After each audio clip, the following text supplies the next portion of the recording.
Good afternoon, everyone. Welcome back to the lecture series. History at the beginning, if we see history at the beginning, it seems very impartial. But if we observe the academia or literature of the history, it will be very evident that history has been very partial towards the common lives, or history has been very partial towards the lives of common. The overemphasis on the subject matter called kings and kingdoms has been very much defined, but the lives of the common has been very much ignored by the subject of the history. The defeats and victories in the history are loosely defined. The victories in the history are very much confined itself to the victories from the war, or victories of glories, or victories of the kings and kingdoms. And the defeats are also very much confined to the lives of kings and kingdoms, where the defeats are of defeats from the war, or defeats of the glories of the king or kingdoms or the empire. The emphasis, or little emphasis, or maybe very much low emphasis, has been laid on the lives of common, and this leads to the forgetting of the stories. I sincerely believe that history is all about the story of a common man, how a common man struggled in the morning, and how the common man is still struggled by going to the sleep. The common man, during the course of history, has been very much struggled during different reigns of the economic, the different reigns of modes of production. If we consider the feudal lords, they are pretty much suppressed or oppressed by the upper class, and the course has been still followed. I mean, the common lives are still at the stake, but we can see pretty much improvement over the period of over the course of history. But today we are going to learn one such story where the story has been almost forgotten by the Indians, mostly because it's the story of our ancestors, the story of the Indian community, the story of the Indian people who left the motherland and became habituated to different conditions in the world. They are very much dispersed across the globe. So it's a story of Indian diaspora. It's a story of Indians. It's a story of Indian community. It's a story of us. It's a story of our ancestors. So let's start our lecture on indentured labor. So in the 19th century, the British Empire is considered as the largest empire that world has ever seen. So world has never seen the magnitude of the empire of such magnitude of empire, never. So the British Empire has stretched from the Caribbean to the South Pacific, and it has very much political capability, economic capability, and military capability to handle the world per se, the at least 60% of world per se. And by 1830s, the coffee, and sugar are on the high growth. They are more or less considered as a staple food in every household. So increased production of tea, coffee, and sugar required endless raw materials. So endless raw material production is also required, is also demanded endless labor supply. So endless cheap labor supply for the planters.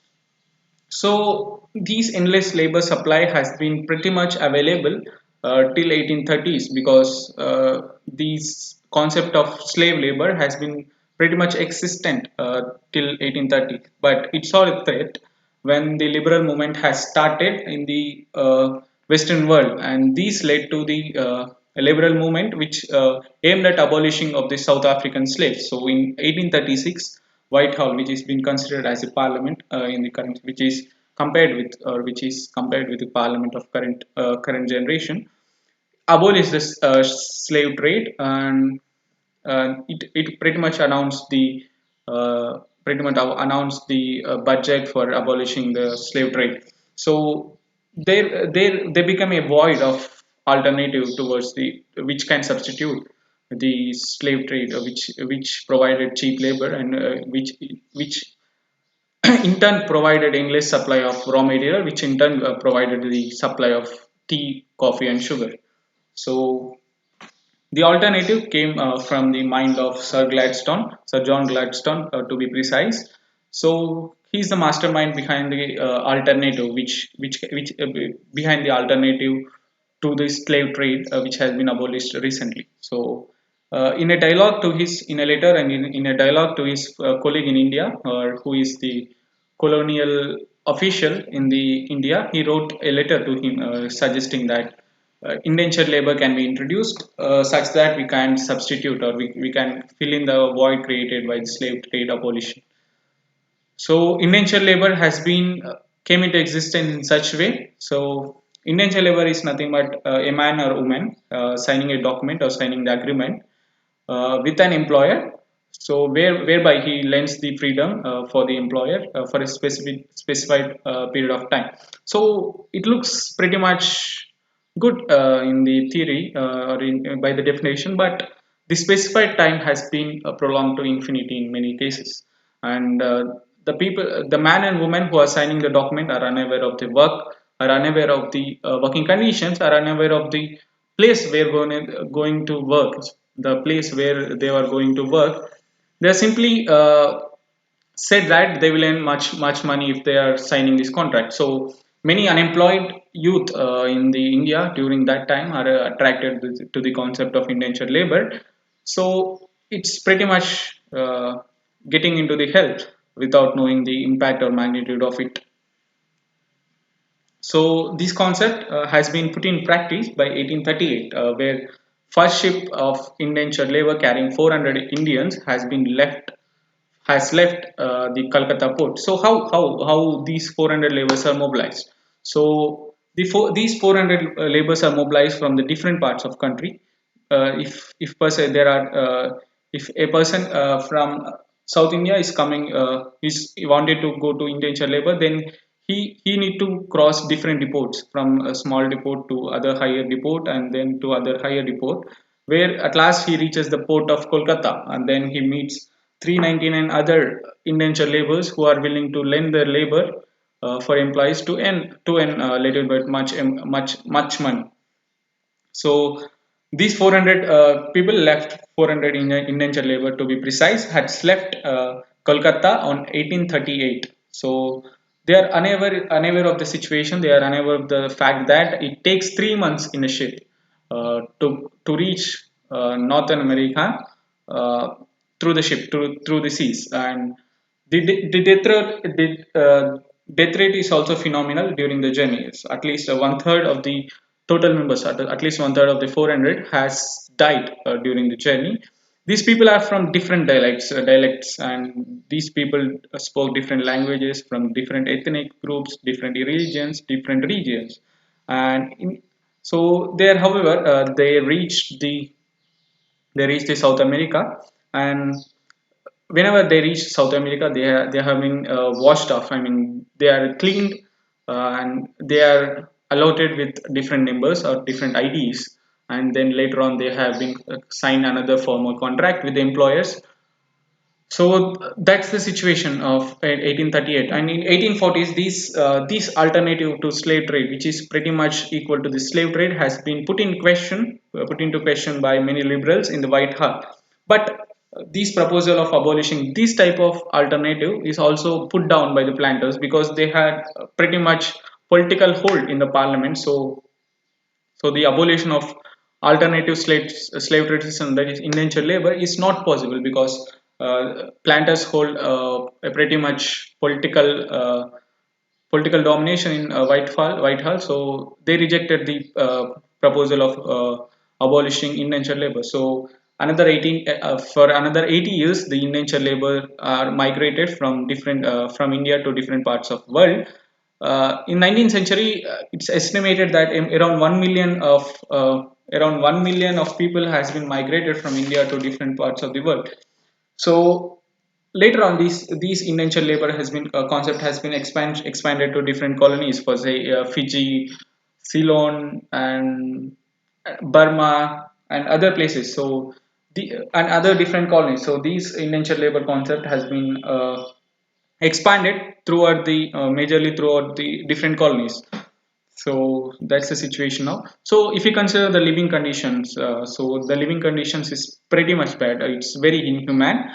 So they live life near to the plantation on the roadside. So there will be long rows near the plantation on the roadside, and the house, the shelter. I mean, if we can't consider it as a house, but the shelter size is of 10 into 12 feet, where a family is used to live, where where they are going to cook food, where they're going to sleep, and the size is pretty much small. 10 into 12 feet is very small size. So since the shelters are very closely connected, the contagious disease are very much prevalent in these living conditions, and it is estimated that around 62% of children have died in these in these living conditions.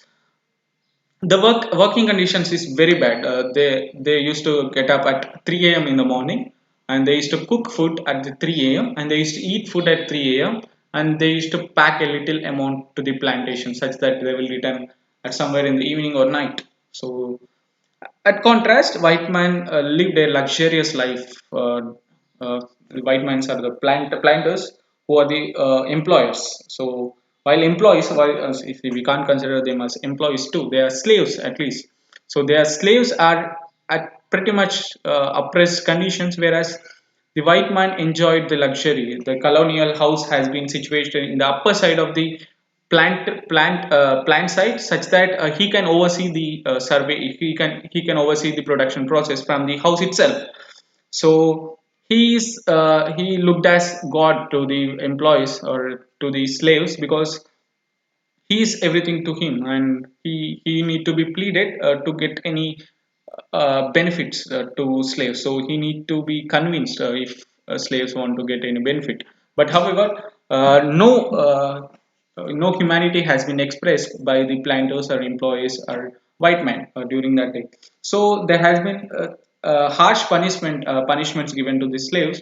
They're going to be thrashed very hardly, and sometimes they are shot dead too. So, but justice is very far from the lives of slaves, because they can't move out of the plantation site, because according to agreement, one cannot leave plantation site unless taking permission from the plant employer.